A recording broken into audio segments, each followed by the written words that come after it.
तो दोस्तों स्वागत है आपका day 30 of our daily PYQ research program में।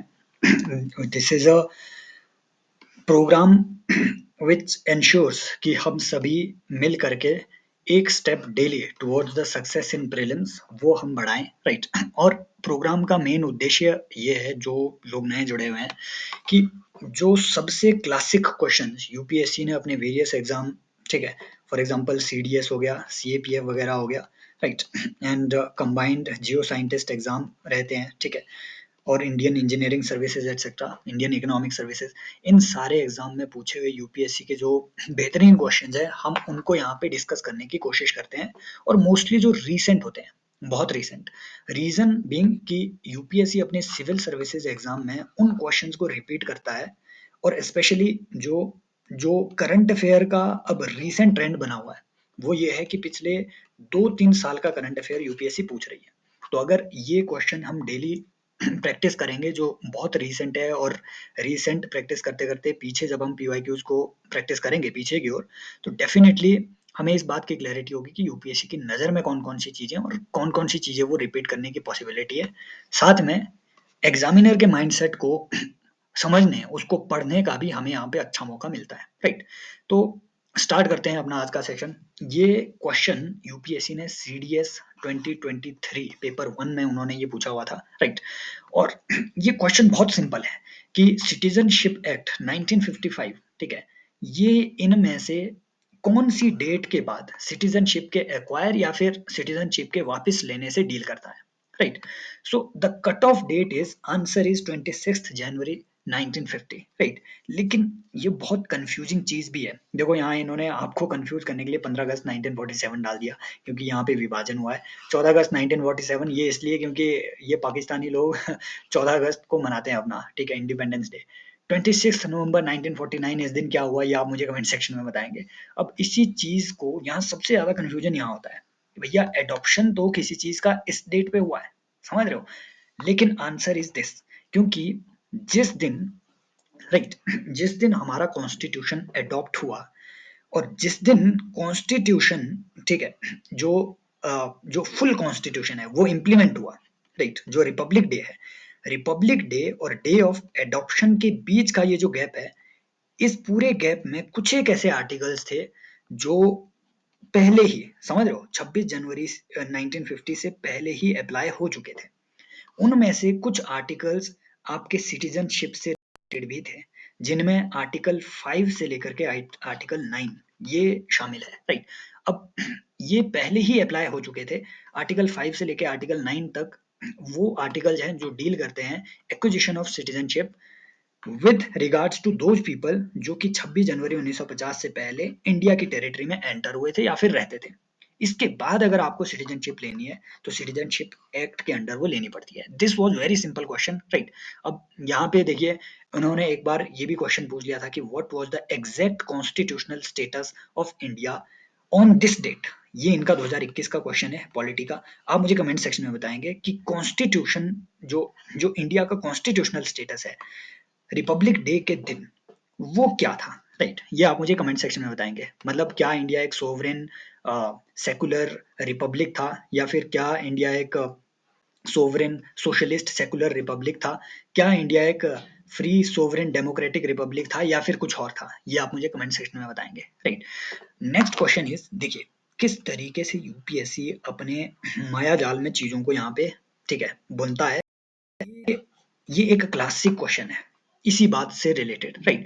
अब क्वेश्चन इन्होंने मल्टी डायमेंशनल पॉवर्टी इंडेक्स जो कि नीति आयोग छापता है, देखो यहाँ से ये रिवीजन हो गया कि एमपीआई इंडिया में national multi dimensional poverty index India में कौन जारी कर रहा है, नीति आयोग। अब नीति आयोग के जारी करने के क्राइटेरिया क्या है, ये चीजें सबको पता है, समझ रहे हो। ये health, education, standard of living, normally ये हमें पता होता है। लेकिन सीडीएस में वो इतने डेप्थ में आपसे पूछ रहा है कि अगर एक single member of household is identified as undernourished, क्या वो पूरा हाउस होल्ड डिप्राइव्ड कंसिडर किया जाएगा। इसका आंसर मुझे मिला यूएनडीपी की वेबसाइट पे, जो कि, ठीक है, एज इट इज इसका आंसर यहाँ पे था कि भैया अगर न्यूट्रिशनल कहीं कमी है, तो वो इन केसेस में कि अगर कोई चाइल्ड बिटवीन 0 to 59 मंथ्स या फिर कोई woman between dash dash dash month, या फिर कोई man between dash dash dash years, इस एज के दौरान अगर वो अंडर नरिश्ड है तो वो पूरी फैमिली डिप्राइव्ड कंसिडर की जाएगी।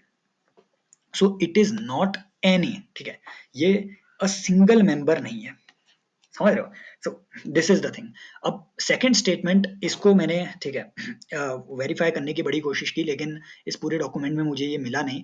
किसी कोई अगर हेल्प कर पाए इस सेकंड स्टेटमेंट को, ठीक है, ये बताने में कि क्या ये सही है या नहीं है, तो ये ठीक है, आप कमेंट सेक्शन में जरूर बताइए। लेकिन अभी के हिसाब से जैसे मैंने बाकी भी आंसर चेक किए, तो सेकंड स्टेटमेंट उसमें सही ये बताई जा रही थी कि यस, ये बीएमआई का लेवल जो है रहना चाहिए होता है वुमन वुमन का between 15 to 49 years of age, ठीक है। लेकिन अगर एमपीआई के डॉक्यूमेंट में अगर कोई आप में से, या फिर एनएफएचएस 5 का जो रिपोर्ट है उसमें अगर ऑफिशियली आपको किसी को मिले कोई लिंक, तो जरूर बताएं और कमेंट सेक्शन में इसका आंसर जरूर करें, right. So this was about it. अब एक बात और आपने जाननी है कि भैया ये जो मल्टी डायमेंशनल पॉवर्टी इंडेक्स है, ये यूएनडीपी भी जारी करता है, यूएनडीपी भी इसे जारी करता है। लेकिन यूएनडीपी के जो इंडिकेटर्स हैं वो सिर्फ 10 हैं, वो 12 नहीं है, समझ रहे हो, वो सिर्फ 10 है। उसमें ये दो इंडिकेटर्स नहीं है, एक मैटरनल हेल्थ और एक बैंक अकाउंट, राइट। सो ये दो जो इंडिकेटर्स है, ये नीति आयोग ने ही इंडिया के रेफरेंस में डाले हुए हैं। ये यहाँ से अच्छा क्वेश्चन बनेगा इंडिकेटर बेस्ड, कि भैया एमपीआई इंडेक्स में, या फिर ठीक है global multi dimensional poverty index में, इनमें से कौन कौन से इंडिकेटर है कौन से नहीं है, ये याद रखना है। इंडिया के रेफरेंस में मैटरनल हेल्थ और बैंक अकाउंट ये नए इंडिकेटर्स है, राइट। एंड ये इसके बारे में कुछ और जानकारी, राइट, अगर आपको चाहिए होगी तो, मैटरनल हेल्थ, हेल्थ के ग्राउंड पे किसी को डिप्राइव्ड उस वक्त, समझ रहे हो, ये जो मैटरनल हेल्थ है यहाँ पे, किसी भी वुमन को डिप्राइव्ड उस वक्त कंसिडर किया जाएगा अगर उन्होंने पिछले 5 साल में कोई भी अपनी डिलीवरी दी हो, मतलब बच्चा पैदा हुआ हो, और उनके लेटेस्ट डिलीवरी में कम से कम 4 एंटेनेटल केयर जो विजिट्स हैं, फॉर एग्जांपल आपके आशा वर्कर वगैरह है, इनकी विजिट ना हुई हो, समझ रहे हो, जो लेटेस्ट इनकी डिलीवरी है उसमें मिनिमम 4 ऐसी विजिट्स ना हुई हो, तो उसे उसे उसे डिप्राइव्ड कंसिडर किया जाएगा। तो ये भी एक चीज है जो कि पॉसिबली आपसे पूछी जा सकती है।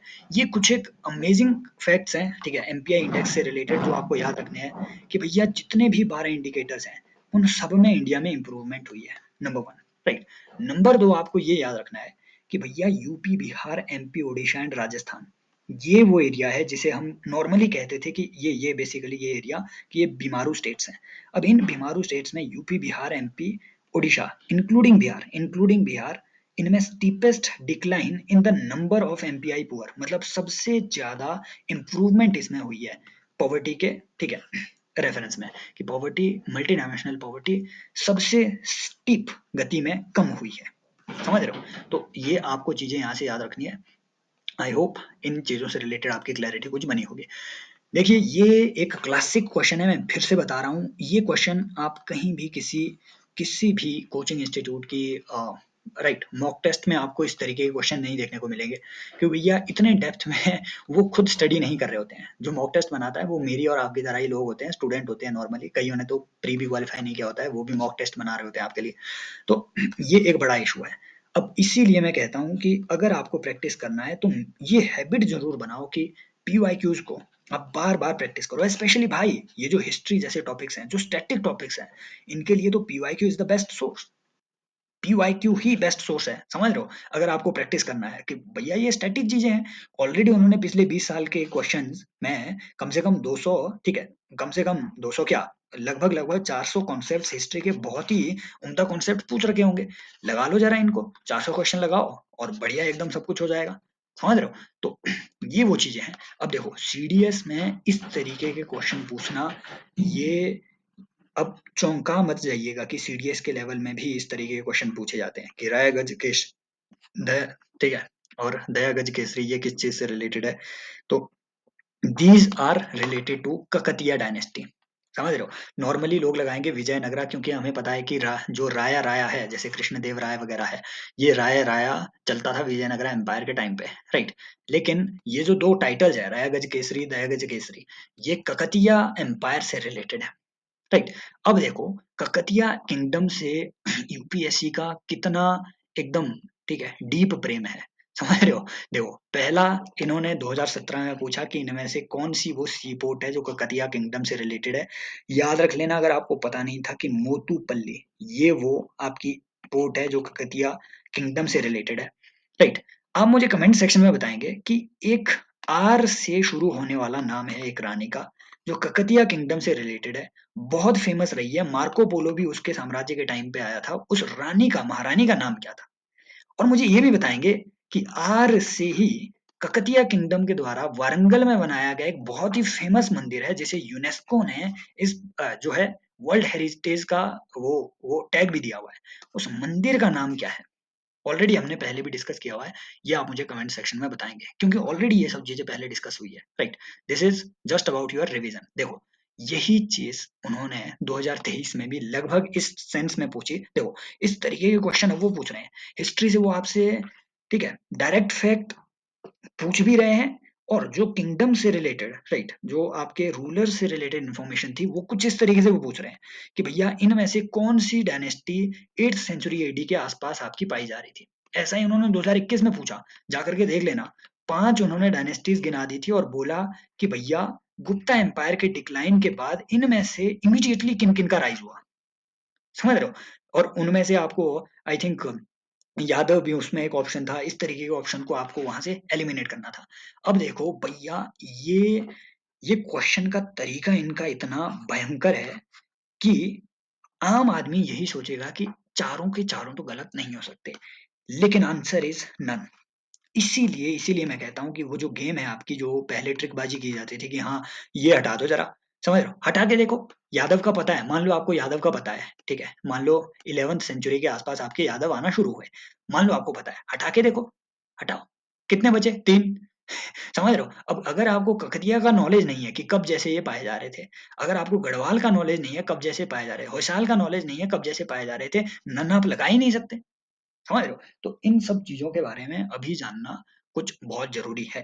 और होयसालों के बारे, देखो होयसाल के बारे में और ककतिया के बारे में नॉर्मली हमें नॉलेज रहती है कि ककतिया अराउंड अराउंड द फिगर मैं आपको आपको बता रहा हूँ कि ये अराउंड आपके 11th सेंचुरी से लेकर के 14th सेंचुरी के आसपास तक, ठीक है, लगभग 1323 के आसपास जो है, जो दिल्ली सल्तनत थी और जो बहमनी साम्राज्य था, इनके बीच में ककतिया जो वारंगल है, ठीक है, वारंगल को लेकर के फाइट होना शुरू हो गया, ठीक है, जो तुगलक वगैरह थे बाद में वो उन्होंने वारंगल पे कब्जा कर लिया, ठीक है, वो आपको पता है, कोहिनूर की सारी कहानी वगैरह। तो ये लगभग इस दौर में आपके ककतिया वहां पे पाए जा रहे थे। होयसालों का भी सभी को पता है, होयसालेश्वर टेम्पल वगैरह बना नॉर्मली आपको 11th सेंचुरी से लेकर के 13th सेंचुरी के आसपास तक आपको होयसाल देखने को मिलेंगे। लेकिन भैया ये दो ऐसी चीजें हैं जहां से वो आपसे क्वेश्चन सीधा पूछ सकता है। नंबर वन याद रखना, ये जो ठीक है, ये जो यादव है, ये 12th सेंचुरी से लेकर के अराउंड 14th सेंचुरी के आसपास तक आपके यादव पाए जा रहे थे और मेनली ये महाराष्ट्र, सीधा मत लगा लेना यादव मतलब लालू यादव मतलब बिहार, नहीं, ये महाराष्ट्र में उस टाइम पे सबसे ज्यादा उस टाइम पे नंबर वन। नंबर दो, भैया अलाउद्दीन खलजी ने इसे इन्वेड भी किया और 1317 में ये कैप्चर भी हो गया ये पूरा किंगडम। समझ रहे हो? तो खलजी का इसमें इन्वेजन हुआ था। ये कम से कम ये दो बातें याद रखना, क्यों? क्योंकि भैया एक बार उन्होंने 2021 और 2022 में उन्होंने क्वेश्चन पूछ लिया कि मंगोल ने खलजी के टाइम पे कहाँ कहाँ इन्वेजन कर लिया था और खिलजी की इनसे फाइट हुई थी। समझ रहे हो? इस पे अगर वो क्वेश्चन पूछ सकते हैं, इस पे भी पूछेंगे कि यादवों पे इन्वेजन हुआ या नहीं हुआ था। समझ रहे हो? खलजियों का। देन एक बात ये आपको याद रखनी है गढ़वालों के बारे में, ये आपके मेनली वेस्टर्न यूपी, ठीक है, और बिहार के एरिया तक ये आपका एक्सपेंड हो रहा था गढ़वाल। और गढ़वाल जो है ये कलचुरी, जो कलचुरी राजा हुआ करते थे, ठीक है, राइट, जो राइट, जो त्रिपुरी के आसपास आपके कलचुरी राजा मिलते थे। और ये कलचुरी मेनली जो 7th एडी से लेकर के 12th एडी के आसपास तक आपके कलचुरी रहे, कलचुरी साम्राज्य रहा। तो कलचुरी के डिक्लाइन के बाद आपके गढ़वाल आए, ठीक है, और इन्होंने जो वाराणसी है, वाराणसी, ठीक है, वहां से इन्होंने शासन करना अपना शुरू किया था गढ़वाल। फिर बाद में चल करके इल्तुतमिश के टाइम पे, ठीक है, जो इल्तुतमिश नॉर्मली आपको देखने को मिलेगा कि 1210-11 से लेकर के 1236 के आसपास तक आपका इल्तुतमिश रहा, ठीक है। तो इल्तुतमिश ने इन्हें कैप्चर कर लिया। इस पूरी टेरिटरी को। तो आई होप ये जो थोड़ी बहुत रिसर्च है ये अगेन आपके काम आएगी। ये भैया ये बहुत रिस्की क्वेश्चन है, मैं बता रहा हूँ आपको। इसको ढूँढने में पहले तो मेरे पसीने छूट गए क्योंकि मुझे इसका आंसर कहीं नहीं मिला। किसी ने नहीं दे रखा था क्लियर आंसर कि इसका आंसर क्या है।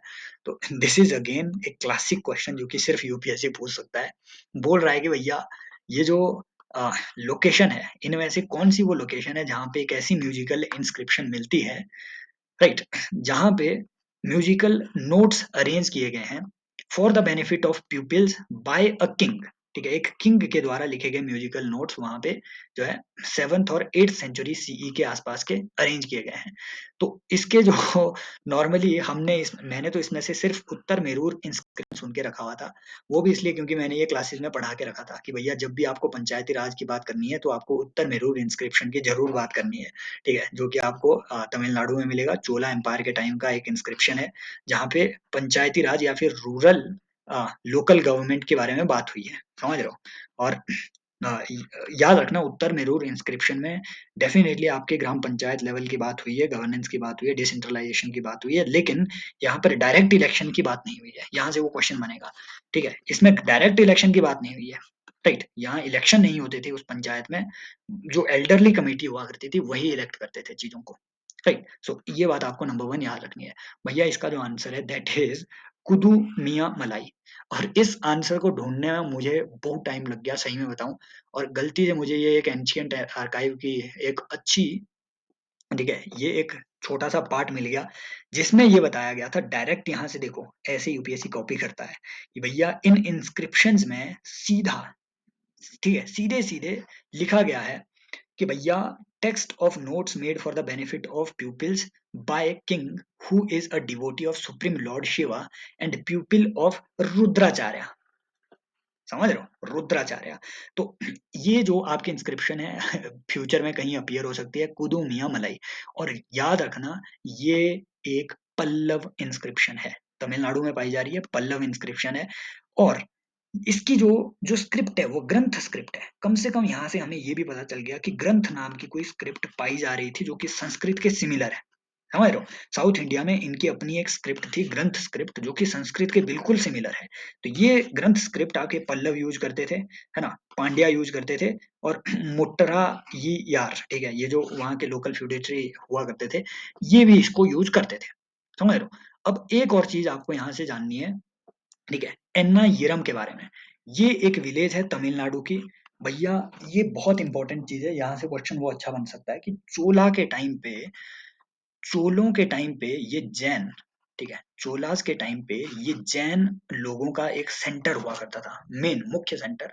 और यहाँ पे बाद में चल करके रामानुज रामानुजाचार्य, उन्होंने लगभग 8,000 लोगों को, जैन लोगों को कन्वर्ट किया वैष्णविज्म में, समझ रहे हो। सो इसीलिए इसकी बहुत इंपॉर्टेंस है।